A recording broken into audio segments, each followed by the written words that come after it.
Töötan ja elan õnnelikult on Johannes Mihkelsoni keskuse poolt elluviidav sotsiaal- ja tööhõiveprojekt, mis on mõeldud ainult naistele. Eesmärk on naisi võimestada ja aidata neil tööle või õppima saada. Kohe räägivad oma loo selles projektis osalenud naised, tänu kellele sündis sotsiaalse innovatsiooni projekt Töötan ja elan õnnelikult 2, mis algas 2026. aasta juulis. Sellega on nüüd võimalik 2 aasta jooksul liituda. Kui sa kirjeldaksid oma elu ja tundeid ja mõtteid lastega kodus olemise ajal, et kui me just räägime tööturule naasmisest või õpingute alustamisest, et kus sa olid omadega enne seda projekti? Tööle siis tagasi tulles, kui oled lastega kodus olnud, siis on eks natuke ikka keeruline. Eks see enesekindlus, kõik need asjad, mis tekivad ja eks seal tuleb ka küsimus, kas sa oled piisav. Enne seda projekti mu tunne oli, et ma ei tahtnud enam tööd teha, ma ei teadnud, kes ma olen, kuidas edasi minna, mis minust üldse saab. No musta auk võib öelda. Lõpetasin töösuhte tervislikel põhjustel, olin 15 aastat olnud hooldaja.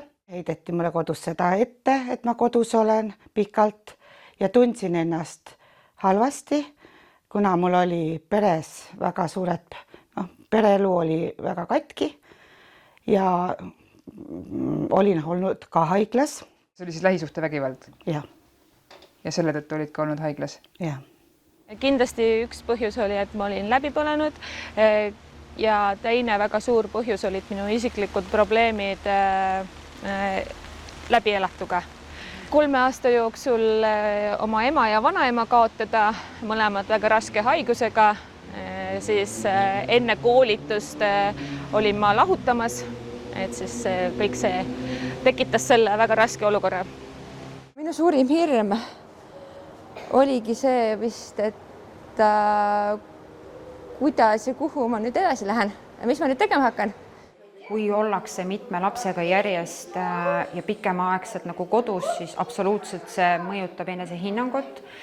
Ja tavaliselt on nendel ka suuremad hirmud sellega seoses, et kuidas nüüd uuesti naasta tööturule, kuidas ennast presenteerida ja nende puhul on ikkagi see töö iseendaga, ma usun, nagu kõige suurem, ühesõnaga see on kõige olulisem, et nad saaksid nii-öelda siis kuidagi selle enesekindluse taas tagasi. Tegelikult on seal hästi palju selliseid mentaalseid küsimusi, enese usu küsimusi, et kas on ikkagi õige samm. Ja siis ongi see põrgatamine. Karjäärinõustaja on selline kuulaja ja karjäärinõustajal on paar, isegi mitte ei saa öelda paar, aga täitsa siuke tööriista kohver, kus teha erinevaid harjutusi, et tegelikult inimene hakkab läbi nende siis aru saama, et mida ma tahan ja kas ma tahan. Kui ma seda koolitust nägin, siis ma tundsin, et see võiks olla miski, mis mulle sobib ja mulle midagi juurde annab. Projekti raames toimuvad tegevused peamiselt Lõuna-Eestis, Tartu, Põlva, Valga, Viljandi ja Võrumaal. Osalejatele pakutakse psühholoogilist nõustamist, karjääri- ja võlanõustamist, coachingu teenust ja töökohapõhist mentorlust, erinevaid täiendõppevõimalusi ja tööõnne toetaja individuaalset tuge. Kui inimene meie poole pöördub või teda suunatakse, siis peamiselt kontaktselt ma kohtun alati, et kaardistada, mis olukorras inimene on ja aru saada, mis siis on need järgmised sammud või teenused, mida inimene vajab. Tänu sellele koolitusele iga päev koolitus edasi minnes sain ma aru, et ma saan endast palju rohkem aru, ma analüüsisin, me saime nii palju tööriistu, kuidas jõuda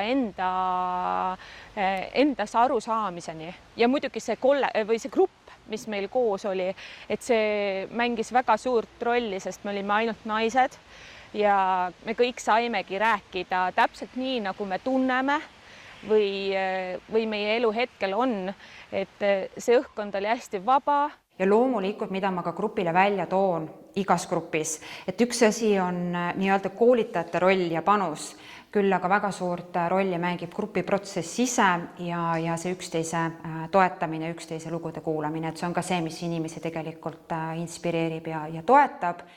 Seal oli väga palju erinevaid praktilisi ülesandeid ja minu arust kõige kuidagi turvatunnet tekitavam ja olulisem oligi see, et me olimegi seal naiste seltskonnas ja nägid, et kuidas kõik avanevad. Et võib-olla see oligi see praktiline pool. Et ma ei oleks iial uskunud, et ma nagu suu lahti teen, et ennast saan sellest raskest murest rääkida. Sain teada, et ma ei ole üksinda maailmas, kellel on raske, et on kõikidel raske ja hoidsime kokku. Selline vanakooli mentaliteet on just see, et kui sa lähed oma karjääri, tavaliselt on see erialane, siis sa oled kuni surmani seal või pensionini. Aga tänapäeval on see, et meie ühiskond on muutunud ja on see varieeruv.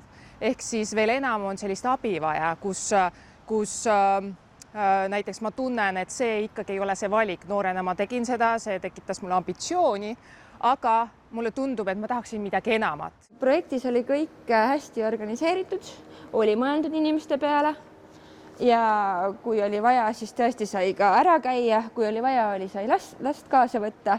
Mis tegi eriti meeldivaks, selle oli see hommikul tuled, on kohvilaud kaetud, kohvilõhn on ühesõnaga rõõmsad koolitajad või projektijuhid vaatavad sulle vastu, see on ikka väga armas.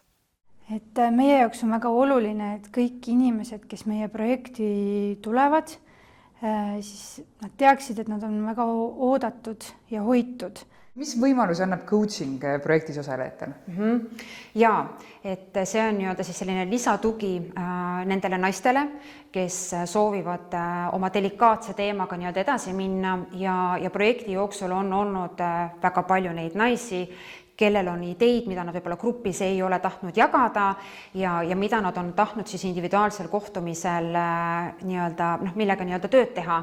Ja coaching ongi selles suhtes väga hea koht, kus siis koos inimesega paika panna siis tema jaoks oluline siht, kaardistada ära tema ressursid, kaardistada ära takistused ja ka võimalused ja selles suhtes on selline hea lisatugi siis ühele naisele, kellel näiteks on oma äriidee, mida ta soovib teostada.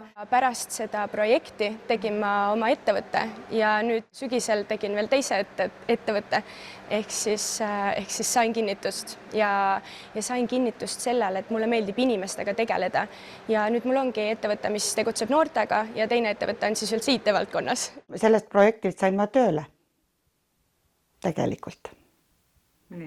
Et see on üks asi. Tekkis julgus juba rohkem ka kodus vastu hakata, ennast natukene kehtestama hakata ja see lõppes ka sellega, et tulin kodust ära.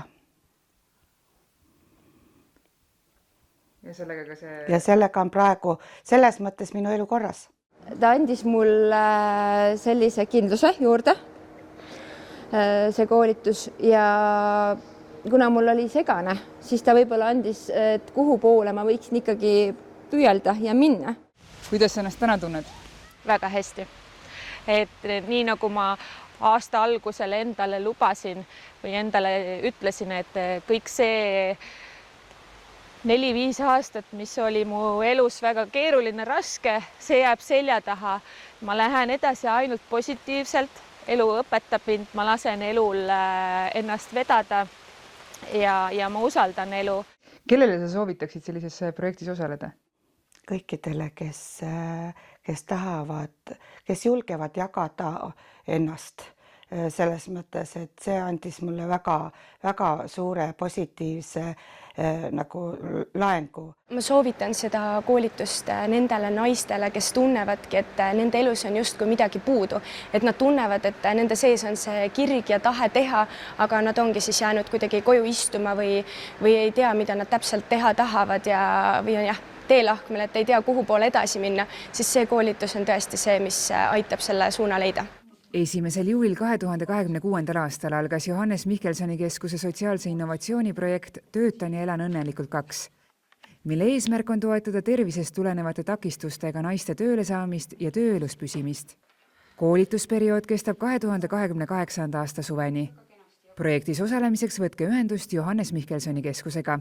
Johannes Mihkelsoni keskus on läbi aastate teinud väga palju projekte. Me oleme tegutsenud üle 30 aasta. Mina isiklikult olen läbi viinud 5 projekti ja sadu inimesi on saanud tööle, on valitud uusi lahedaid karjääre, on jätkatud oma karjääri peal. Et kõige lahedamad edulood on ka olnud need, kus on pikka aega inimesed jäänud koduseks, on osalenud meie koolitustel, on saanud seal praktilist infot, mis on vajalik tööle kandideerimisel ja läbi selle siis ongi jõudnud edukalt tööle. Soovime tänada meie koolitajaid, nõustajaid, tugiisikuid ja coachi, tänu kellele on projekt nii edukas olnud. Projekti kaasrahastab Euroopa Liit.